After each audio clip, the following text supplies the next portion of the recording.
Welcome to the She Wins podcast. I'm your host, Heather Sumlin, and I am joined by the fabulous Emmie Perkins. I had the honor of working with Emmie in preparation for her local competition when she won.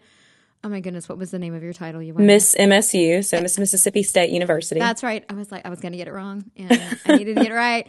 And then she won Miss Mississippi, and then she went on to Miss America, and you won a nice scholarship at Miss America. Yes, for $10,000, the Jean Bartell Social Impact Award. And that was for your interview skills. So yes, thanks to you, Heather. So incredibly cool. So what we're going to do is we're just going to chat, catch up on what's new, and I just want to learn about you, because I haven't talked to you in a little bit. So I know I miss you. I miss you too. Okay, so go ahead and just tell everybody a little bit more about you. Absolutely. So like Heather said, I went to Mississippi State University where I served as Miss MSU, which was an exciting, amazing opportunity because it included a year of free tuition. And I already was such a ambassador for my university. It only elevated that experience. I'm originally from Hattiesburg, Mississippi. And so moving to Starkville up in North Mississippi was an incredible experience. I met so many amazing new friends from all over the country. And I eventually won Miss Mississippi going into my senior year of college. So I had to drop out of school and serve the state of Mississippi. And I had the time of my life traveling to all 82 counties and then also gaining a sisterhood from my experience at Miss America, which completely changed my life. And obviously, all the skills you learn are priceless as well.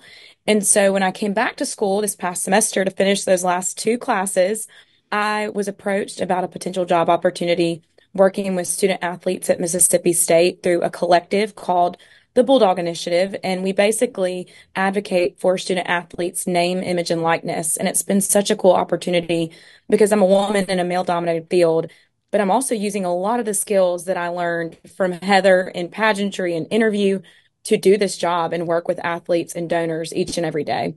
Oh, that is so cool. It's amazing. Okay, real quick, for the people who are unfamiliar with pageant and are like, why would you drop out of school? That makes no sense.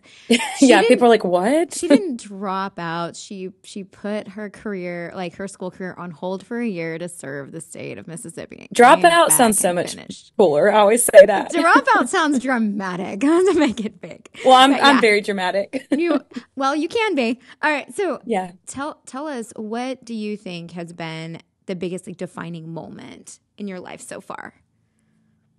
I think serving as Miss Mississippi, even though that's a basic answer, I didn't ever picture myself capable of achieving something like that.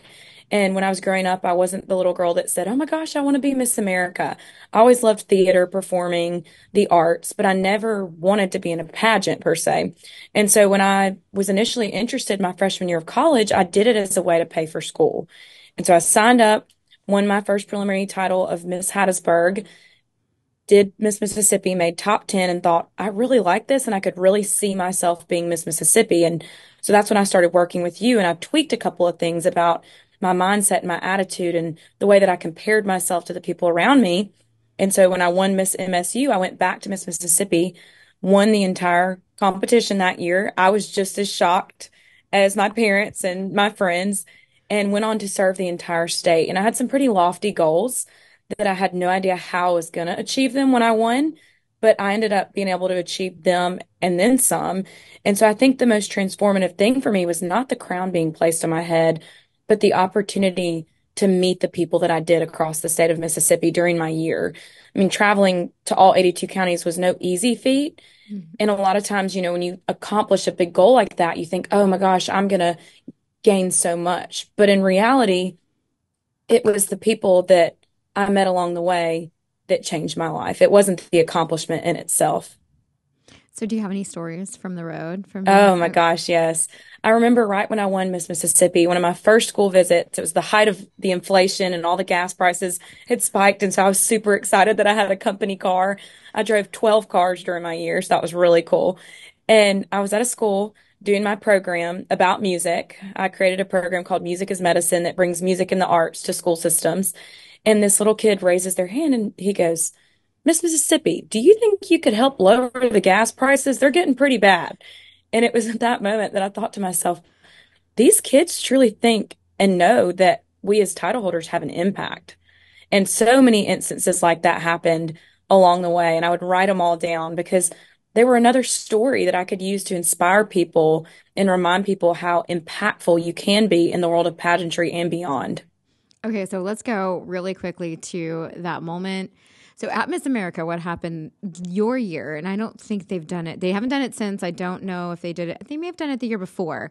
They've But done it the previous years, but I think this is the first year they haven't done Jean Bartel. so what? Tell people exactly what it was, and then I want you to kind of jump into what did it feel like to be competing in a whole separate kind of contest during the week of Miss America, and then Yeah. ultimately winning. So Jean Bartel was basically a competition that you applied before with an essay application type process. And once you got approved, there were three of us that made it to the finals. You got in front of everyone that wanted to come to the event and you did an onstage interview competition essentially. And Heather was there, so it was even more pressure because she's my interview coach and it's like she's watching me. And so we got to kind of tell our story about our social impacts, which, like I said earlier, mine was about music and making people feel the impact of music through education and integrating it into the school systems. And so I think that when I got on that stage, I just told myself, tell your story. Tell the stories of the people that you've gotten to impact. Tell the stories that Heather has helped you craft so beautifully and put into words. Because so often we think that we don't stand out from people around us, but it's really about highlighting what makes you unique, finding those things that you already have under your belt, that you've already experienced in life, and beautifully translating that to the people around you. And so I think that's what I did on that stage. And that's what really brought me fulfillment at Miss America because I thought to myself, if I don't walk away with anything else, I'm just glad that people recognize the fact that community service and giving back to others truly is what the program is all about at the end of the day. It's what I wanted the crown and sash for. And so it was a very full circle moment.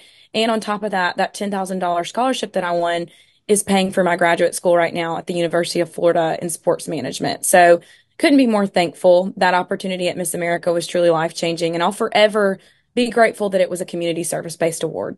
I love that. Yes. I'm so proud of you for implementing Oh, everything that you learned along the way, and going through the hills and the valleys of all things pageant yeah. prep and all of the It's things that happen. emotional. It can be. It certainly can be, but it's all fulfilling and it's all worth it Yeah. at the end of the day. So I found you through Holly Brand, right? Or you found me through Holly Yes. Brand. And Yes. right. And so I'm going to interview her soon. So we're going to have to try to come up with some really good questions for Holly. Oh So my gosh, that's amazing. it'll be She's fun. got a lot going on, a lot of exciting stuff happening. Fun things. I'm excited. So tell me a little bit about maybe what led you to compete in the first place. And I mean, where did that spark come from?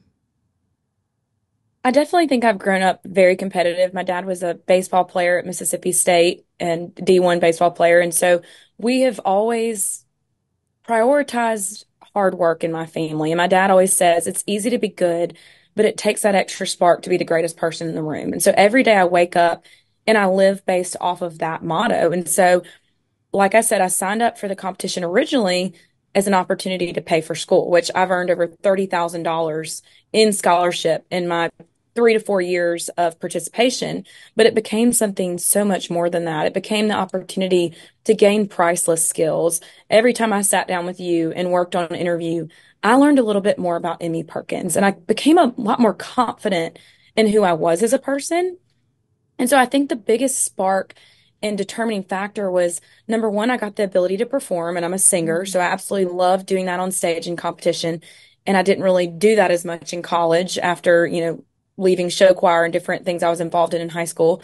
And then number two, I started getting addicted to being able to tell my story in the interview room, on stage, during onstage question, and truly connecting with these judges because I have so many stories.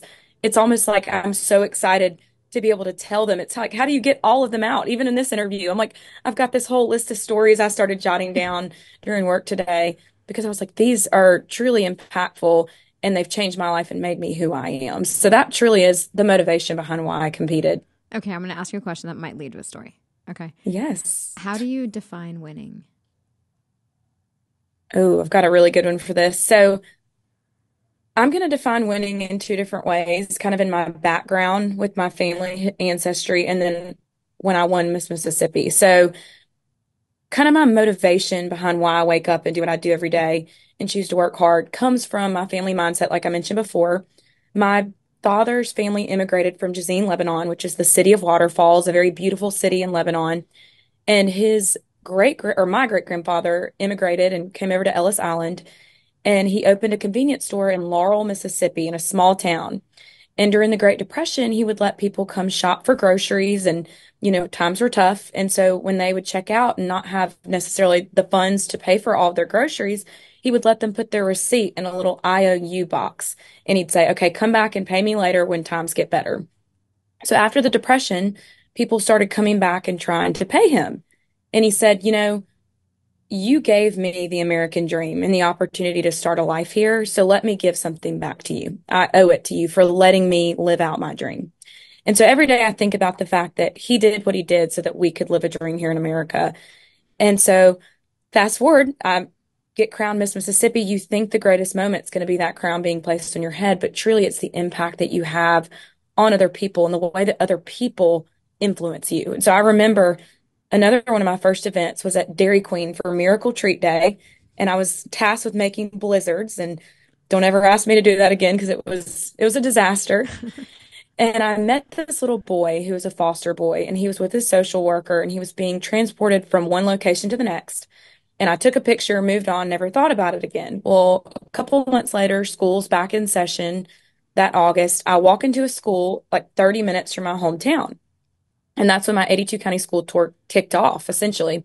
And I walk in, I do the program, and I feel a tap on the back of my shoulder, and I turn around, and it's this little boy, and he says, how many little boys can say they've met Miss Mississippi twice? And I talked to his principal, and come to find out he was a foster kid being transported from one location to the next, and he'd ended up at this school with a new family. I compete at Miss America, obviously don't win Miss America, come back home, have to full force go into this 82 county tour, which could be exhausting at time. And I really had to dig for motivation some days. And I go to another school towards the end of my tour. And it's in the Delta in Mississippi, which is total opposite end of the state almost from where I met the boy the first time. I do my program, get done with my music, maraca shaking, and I feel a tap on the back of my shoulder, and I turn around. And the little boy goes, how many kids can say they've met Miss Mississippi 3 times? He had been moved again in 6 months. And that moment right there, it was a God moment for me. It put everything into perspective, and it made me realize it doesn't matter how many awards I win. It doesn't matter how many people know my name. Experiences like that forever mold you and shape you and remind you why you do what you do, why you get out of the bed when days are hard or when you don't feel like it. And that truly was a turning point for me because the job wasn't always easy as Miss Mississippi. But when I could focus on that being my goal, it made all the difference. I think one thing that's interesting about that too is you need to be consistently worth meeting for a second and third time. Yeah. So the job of being a state title holder or a national title holder means you literally are the brand. You might be the only person that they ever meet that represents this entire organization, and he met you 3 times. What are the odds? Not a coincidence, in my opinion. No, that's so incredibly cool. And the fact that he would want to let you know too. So Yeah, obviously it was amazing. You must have made an impact on him for him to go, hey, we met again. Like it was shaking all my maracas that did it for him. There we go. There we go. Yes. What, when you really think about everything that you've gone through over the past few years, what's the best advice maybe that you've been given that's made the biggest impact on you? I think remembering, obviously, you reminded me the week of competition, the year that I won, the thing that kind of clicked for me, not to compare yourself to anybody else. And truly, you and your circle, the ones that love you before, are the ones that matter. And the ones that you meet that you just know in your heart are the ones that are your cheerleaders, are the ones you need to keep close. And so I remember the week that I was going into competing for Miss Mississippi the second and final time, you told me a story. Imagine that. And you said, you can't look around. You can't compare yourself. You can't predetermine the outcome of this situation. But imagine yourself in your hotel room at the end of the week. You've won Miss Mississippi. You've got the crown and sash on. You're looking in the hotel mirror, and an angel comes down to you and says, if you could do this week all the way over again, but know that you were going to win at the end of the week, how would you treat people? how would your attitude be? Would you compare yourself to other people? Would you be catty in competition? Would you be defeated if some girl's gown was better to you in your opinion? That changed everything for me in life and in competition. And so I kind of moved forward after learning that story with this mindset that if it's meant for you, it will never pass you by. If you put the work in, you remain positive, and you truly present the best version of yourself, then you have nothing to lose. And so I feel like that's really defining for me, and it truly changed my outlook on things. I think it's really cool. Like when you think about, okay, if you were to win and got to do the do-over and repeat the week, but the results would be the same, what would you change? And it's always the same. I tell that story so often, and it's always the same result where the girl's like, "Oh, I would relax. Yeah, I would just have a good time. I would make friends. I would enjoy every moment. I wouldn't sweat the small stuff." I'm like, exactly. And in many ways, like the results are going to be the results. And you worrying about them won't help. Losing isn't easy. It's not easy, but you always gain something from this program in the Miss America organization in any pageant. I mean, I've been in pageants where I was first runner up, and you have to shift your mindset. And you taught me that too. I think that at Miss America, when I didn't make the top 10, that was all I ever wanted. And obviously Miss America was in a different, era than it is now. And so I was very disappointed, but you had given me advice again. And you said, the minute that you don't make top 10, if that happens, shift your mindset. What's your goal next? Who can I support? How can I enjoy the rest of this experience? And that's exactly what I did. And it didn't make it easier, but it helped me cope with the fact that, I've got to shift my mindset. This is how we deal with this in this moment. Yeah, you even prepare people for what comes after. My thought on top 10. First of all, I mean, you can't control. It's a subjective graded sport. The judges are going to choose, who they want. And not always who they want makes the 10 either, because it has to do with the scores and how the scores fall and everything. But it's also, why imagine not being there? Go ahead and imagine being there. And the moment that door closes, then find another way to shine God's light or to reach somebody or to make somebody else. Because the whole job of being a title holder is making other people feel like they matter. And there's going to be somebody backstage who's struggling and somebody who needs that, I don't know, connection. And if you can shift focus to, okay, my purpose now is backstage, not on stage, but I still have a purpose. Not everybody can do it. Not everybody has like the wherewithal in that moment to go, ooh, dream crushed. Let's do something nice for someone else. But it's so great if you can. And it helps. Yeah.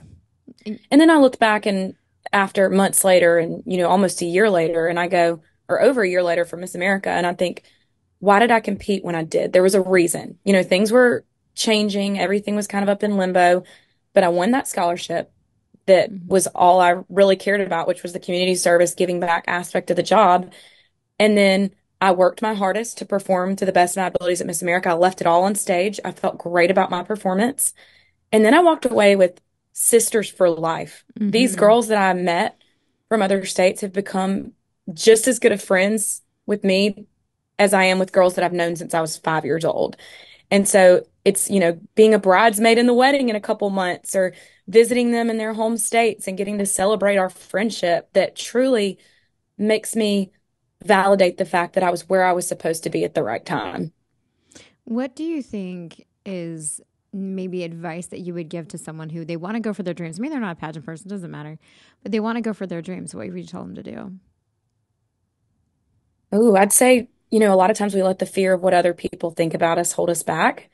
And so I would say, give it your all. Don't be good, be great. Every single day you make a decision to work as hard as you possibly can and lean into what makes you unique. I think that when we let our unique qualities be limitations to us and we don't celebrate them, that's when we fail. And so, for example, I have always been a really short girl, so that's another reason I never thought pageants were for me. Standing at 5'1", I thought, there is no way anybody's ever going to notice me on stage. And I remember I may have even told you this at Miss Mississippi. I said, 5'1" girls can't win an evening gown award. Well, it's almost like God laughed in my face because that night I said it on the phone to either you or my mom. That night I won an evening gown preliminary award. And so I took something that I thought was detrimental to my success and made it a positive. And I ended up making this TikTok about being short and competing in an evening gown. It was all about the confidence and the way you carry yourself. And thousands of girls saw that video. It went viral. And they messaged me and said, Emmy, thank you for sharing this because I'm short and I thought I couldn't do it. And so it's really at the end of the day, taking what you view as a weakness and making a part of your story because you can't change who you are. You can't stretch, huh? You can't just add Yeah. inches. Unfortunately, I've tried. There's only so much tippy tops can do. Yeah, when your dad's 5'6" and your mom's 5'3", you kind of have to either meet in the middle or you get the short end of the stick like I did. Yeah, it all works out though. Oh yeah. You're packaged exactly how God wanted you to be. So Yes. that's good. And maybe one day I'll be Tinkerbell in Disney World. It's my Hey. secret dream. Oh my gosh. Well, someone's watching and they're gonna make it happen. It'd be so cool. Let's make it happen. That would be really cool. Okay, but speaking of TV, okay, did it air yet?